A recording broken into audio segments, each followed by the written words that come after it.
乌克兰持续打击俄罗斯境内目标，战场形势逐渐变化。乌军成功击退库尔斯克大规模攻势，俄军白龙马现身战场。乌军 F-16飞行至前线200公里，俄军 S-350防空系统遭重创。乌军收复波克罗夫斯克西南失地，展开大规模空袭。乌克兰空军参与库尔斯克反攻，成功击毁俄军摩托旅据点。乌军空袭赫尔松导弹指挥部，成功击退俄军8次进攻。乌克兰指责俄无人机袭击切尔诺贝利核电站，俄罗斯铁路被破坏。英国与瑞典考虑向乌克兰部署军队，欧洲战略或迎新转折。大家好，欢迎收看新冷战情室，我是雨桐，请大家先为我们的节目点赞留言，谢谢大家。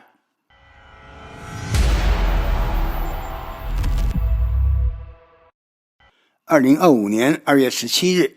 俄乌战争进入第1090天，乌克兰持续发起对俄罗斯境内的打击。俄媒 Astra 报道，当地时间2月17日夜间，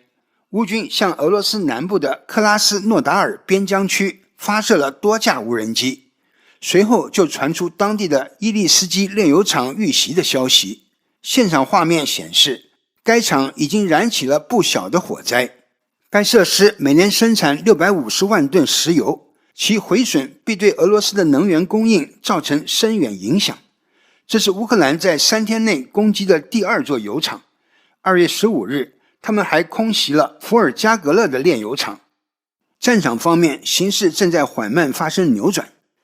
相较于2024年，俄军在战场上全面占据的主动，今年以来，双方的攻势渐渐持平。俄军一名志愿者哀叹，由于缺乏电子战系统，导致男孩们在血腥袭击中毫无意义的死亡，而乌克兰的电子战系统却干扰了一切。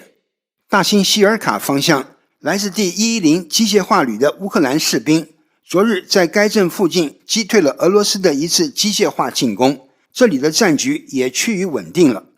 在波克罗夫斯克红军村方向，乌克兰第425独立突击团在友军的援助下，成功夺回了波克罗夫斯克西南的皮查内村，这是过去2个月内该村第4次被易手。最近一次是本月初，425独立团在反击中击溃了盘踞在那里的俄军。此后，另一支部队被派往该村防守，由于组织和管理方式存在明显问题，俄军的反扑再次占领了这个村庄。除皮查内之外，乌克兰59旅正在清剿红军村西南15公里处的另一个村庄乌斯佩尼夫卡。与此同时，部署在皮查内西南的俄军第1437摩托化步兵团正遭到乌军的3面夹击，崩溃在即。在波克罗夫斯克以北的恰索夫亚尔至托列斯克一线，乌军反击同样猛烈。哨兵卫星地图显示，俄军在本周没有能够向前推进1米。库尔斯克方向，最近乌克兰又有几支部队突破俄罗斯边界，打入库尔斯克地区。目前乌克兰在库尔斯克地区拖住了至少6万名俄罗斯和朝鲜军人。为了撕开乌军的防线，俄军昨日向该战场投掷了47枚滑翔炸弹。乌军第47旅在该战场首次使用了威力强大的 M712 铜斑蛇激光制导导弹。根据俄方消息称，昨日俄罗斯第155独立警卫海军旅的第1突击连试图进攻尼科尔斯克，但还未抵达该村就几乎被全歼。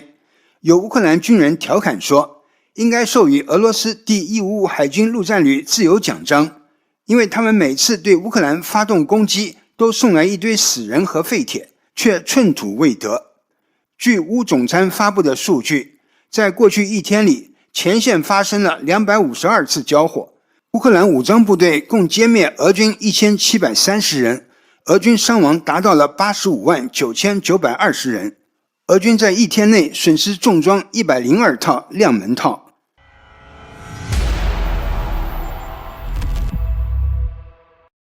近日，关于库尔斯克战况的报道再度引发关注。俄军近期发起了大规模进攻，但被乌军成功击退。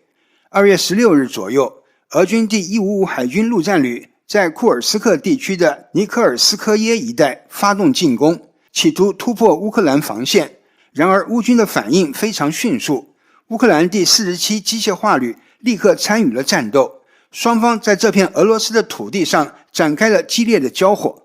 根据俄罗斯的电报频道报道，俄军在此次进攻中投入了大量的坦克和装甲车，并与来自朝鲜的部队组成纵队，向乌军阵地推进。但乌军早已在进攻道路上埋设了大量地雷，成功拦截了俄军的进攻，至少摧毁了10辆俄军的装甲设备。与此同时，乌军的无人机部队不断在空中巡航，实时对俄军进行空中打击，进一步削弱了俄军的推进速度。最终，乌军的第47机械化旅成功将俄军的进攻击退，暂时稳住了阵地。预计乌军很可能会借此机会发动新的反攻。而在顿涅茨克战场，俄军也试图在康斯坦丁诺波尔附近发起攻势，但同样遭遇了乌军布设的雷区。俄军进攻部队在通过时遭到猛烈打击，乌军的炮兵趁机发起袭击，成功击毁了5辆俄军装甲车，其他损失尚未公布。此外，尽管俄军已经面临许多困难，但他们近期的进攻行动再次引发外界的关注。华尔街日报报道称，俄军在整个冬季的推进明显放缓，主要原因与天气和俄军战力的消耗有关。乌军的无人机在寒冷的雪地中具备了更强的侦察能力，而俄军在经历了长达3年的战争后，兵员和物资日益匮乏，尤其是在坦克和装甲车方面，已消耗了近1半的库存。有趣的是，近日有报道称，俄军已经开始将一些传统的运输动物重新投入到了战场上，包括驴子和马匹。这一变化引发了广泛讨论，尤其是白龙马的出现，引发了许多网友的调侃。俄方虽对此予以否认，但这一现象已成为俄军在长期战争中的疲惫的象征。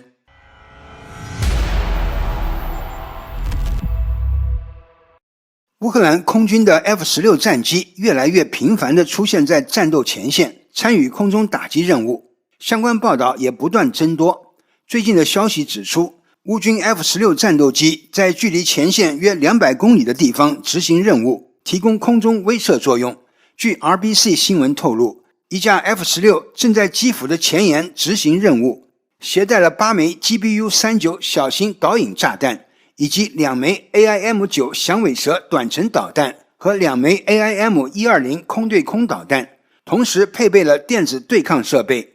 这一举动的意义不容小觑， F-16 不仅在保卫基辅后方时发挥作用，也对前线作战提供了空中威慑力量。事实上，去年已有报道披露，乌军 F-16 虽然没有直接参与战斗，但已为乌军攻击俄军指挥系统提供了空中支援。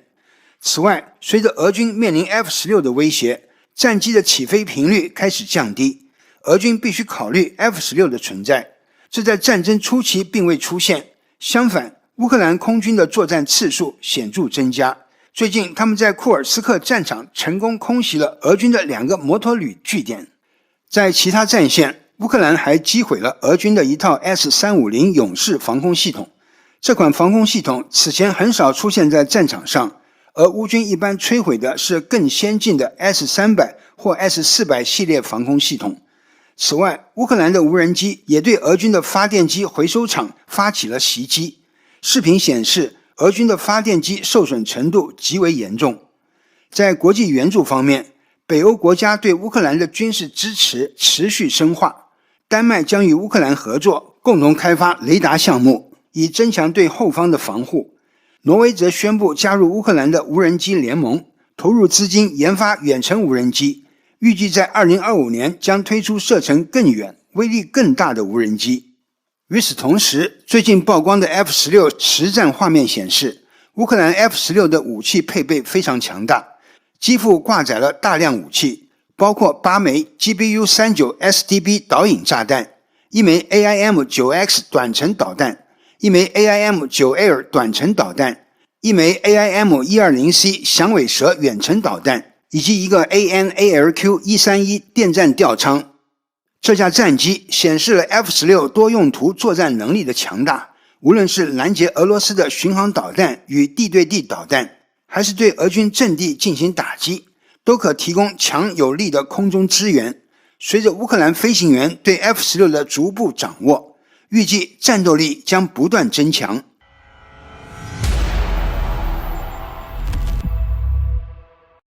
乌克兰对东部要塞波克罗夫斯克的阻击战取得了不错的效果，乌军还收复了波克罗夫斯克的西南失地。俄媒 Astra 报道，当地时间2月15日，乌克兰在波克罗夫斯克的皮什察内重新发动了反击，战斗从夜间就开始打响。经过10多个小时的激战，乌克兰部队成功收复了皮什察内，并开始快速打扫战场，构建防御工事。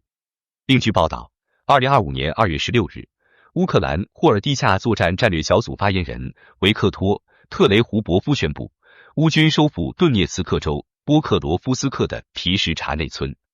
俄军在顿巴斯的进展本来就很小，现在进一步放缓。过去3周内，俄军占领的土地不超过23平方公里，换句话说，每天约1平方公里，但推进代价极大。俄博主称，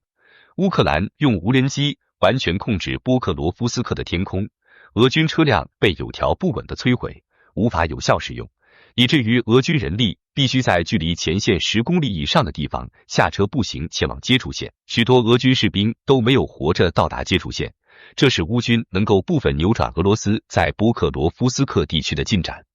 乌军第59旅甚至在乌斯佩尼夫卡村内激烈战斗，争夺村庄控制权。该村位于波克罗夫斯克市西南15公里处。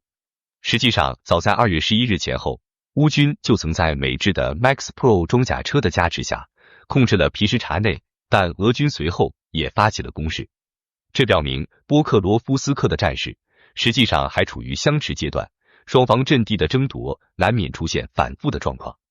同时，这就意味着俄军在此地并没有取得决定性优势。俄媒说的很快拿下波克罗夫斯克的消息并不准确，乌克兰依然坚守在这块要地上。相反，随着乌军在库尔斯克发起反攻，他们对包括波克罗夫斯克在内的顿涅茨克多地都展开了更多行动。在之前的战斗中，乌克兰人已相继收复了数块失地，而与前几回不同的是，此次乌军还控制了附近更多的定居点，这或许标志着乌军在波克罗夫斯克的反攻已步入常态化的阶段。此外，在顿涅茨克的其他战场，乌克兰的攻势也没有停下。不久前，他们的无人机就空袭了俄军阵地，击毁了俄军的电子战设备，外加一辆 T-62坦克。分析认为，俄罗斯在前线放缓的原因之一是步兵暴露在乌军无人机的攻击之下，俄军精疲力竭。乌克兰依靠无人机阻止俄军继续推进，给俄军造成巨大损失。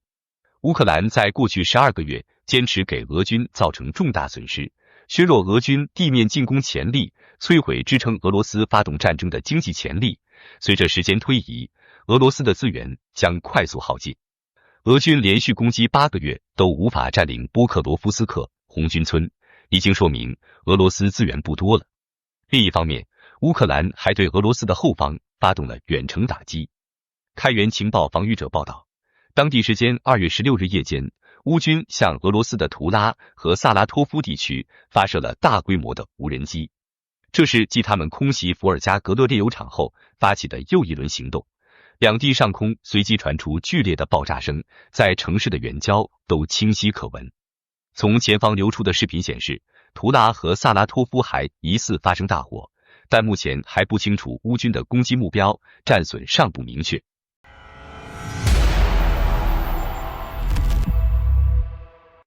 库尔斯克战况有了新的发展，乌克兰空军的参与度显著增加，直接影响了俄罗斯在该地区的防线。根据 RBC 新闻的报道，2月14日左右，乌克兰空军在库尔斯克地区叶利扎维蒂夫卡附近展开了精确打击，目标直指俄罗斯第60摩托化步兵旅的防区。乌军投掷了多枚西方制导炸弹，迅速命中目标。据消息透露，第60摩托化步兵旅的第28步兵营在袭击中受到了重创，至少有2个据点被导弹击中。现场画面显示，俄罗斯的据点上空出现了巨大蘑菇云，伴随着强烈的爆炸声，火灾从被击中的房地蔓延开来，导致周围区域受到波及。这一现象也侧面反映了乌克兰导弹的高效破坏力。这些据点通常是俄军协调行动的枢纽，尤其是在对乌克兰苏梅地区的进攻中，俄军常从这些地点启动作战。自乌克兰对库尔斯克展开反攻以来，俄罗斯似乎试图通过袭击苏梅地区来减轻库尔斯克战线的压力。然而，至今俄军并未取得重大进展，乌克兰的防线依然稳固。俄罗斯方面对这一空袭事件尚未做出正式回应，相关战场信息也尚待进一步核实。然而，可以确定的是，乌克兰对俄军摩托化旅的打击正日益加剧。值得一提的是，在去年，俄军的摩托化冲锋队已经不再仅仅依赖传统装备，甚至开始使用电瓶车和割草车等奇特车辆，这与最初的俄乌战争形态相比，已有了很大的变化。不久前，俄罗斯方面还证实，在前线，俄军甚至开始使用驴子等动物，有报道称骆驼骑兵也已出现。与此同时，乌克兰空军的参与频率明显增加。目前，乌军已经进入库尔斯克战区超过193天，乌克兰空军在俄罗斯领土上空的活动也逐渐增多。此外，乌克兰空军的新一批 F-16和幻影战机已抵达库尔斯克，这引发了外界对乌克兰是否会在未来的战斗中使用这些先进战机的高度关注。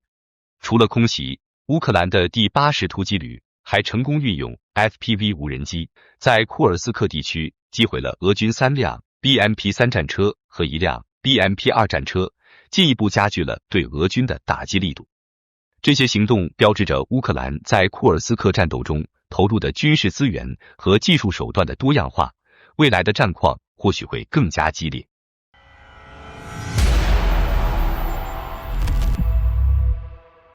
近期乌克兰南部战事持续升级，赫尔松和扎波罗热地区都爆发了激烈的交火。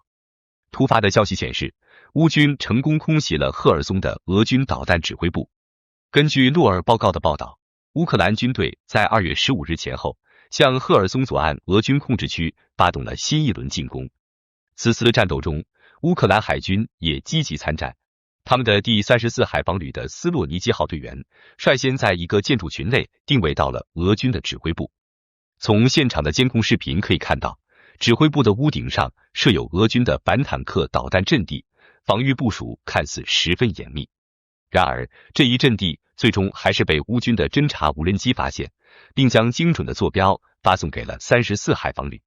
接着，乌军展开了数轮空袭。视频画面显示，乌军的导弹精准命中目标，俄军指挥部随即发生了剧烈爆炸，建筑迅速被摧毁，浓烟四起，指挥部遭受了极为严重的破坏。至于具体的损失情况，俄方尚未作出回应，详细情况仍在统计中。与此同时，俄军试图在赫尔松达奇村附近发动进攻。根据 ISW 战争研究所的分析，俄军的目标应该是当地的安东尼夫斯基桥和铁路口。然而，乌军在此提前布置了防线，通过无人机和火炮持续打击俄军的进攻。乌克兰南方战区发言人布拉丘克随后发布报告称，乌军成功击退了俄军8次进攻，并摧毁了俄军2辆 MTLB 装甲车。目前为止，俄军在此地未能取得有效突破，预计俄方会发动新的攻势。在扎波罗热战线，乌军的定点打击仍在继续。乌克兰特战队成功摧毁了俄军的奥兰侦察机部队，敌方似乎准备在夜间发动偷袭。随着国际形势的变化，俄军在前线的行动也明显增多。乌克兰总参谋部发布的报告指出，俄军的攻势已达近期最高峰，在短短2天内发生了250多起战事。可以预见，随着所谓的俄乌和谈临近，前线的战斗预计将会愈发激烈。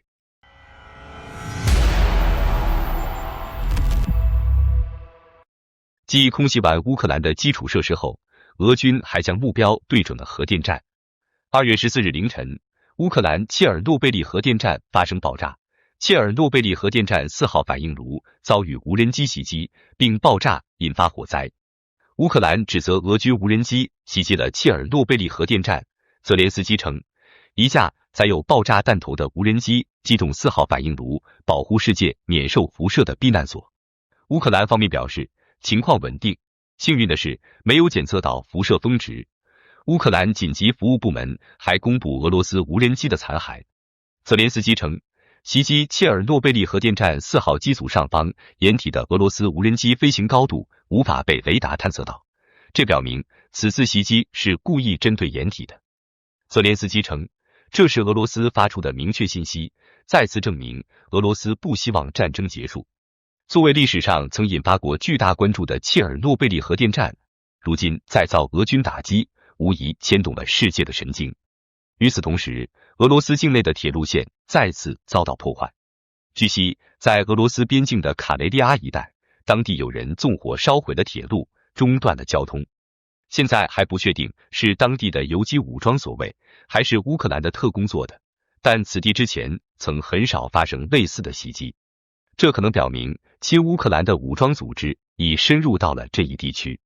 已有信息显示，卡雷利阿地处俄方的西北端，并且同芬兰接壤，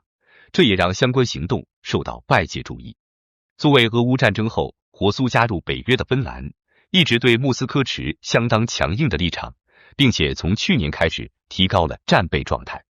甚至芬兰的女性也自觉参加了初级的军事训练，提高相关的技能。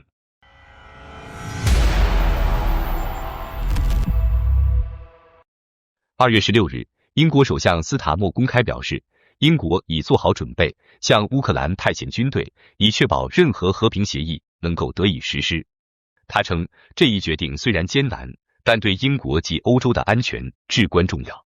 斯塔默强调，英国必须为欧洲的安全做出贡献，并指出，要阻止俄罗斯未来进一步发动战争，确保乌克兰的持久和平并维护其主权，这是极为关键的。紧接着，2月17日，瑞典外长玛利亚·马尔默斯特内加德在接受采访时表示，瑞典不排除派遣军队赴乌克兰执行维和任务的可能性。瑞典首相沃尔夫·克里斯特松也表示，瑞典正在考虑战后向乌克兰派遣维和部队，并强调我们将参与这些讨论。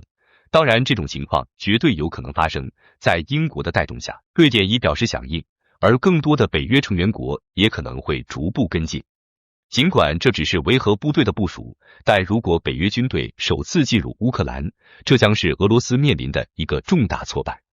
好的，感谢您一口气看到最后了，这是对我们最大的鼓励和支持。要看最全面、最及时准确的战场热点报道更新，就请每日锁定新冷战情势。如果您喜欢我们的节目，也请您点赞、留言、订阅，把视频分享出去，让更多的人看到这个节目。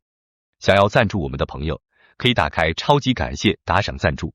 帮助我们能持续做出更多好节目。谢谢大家。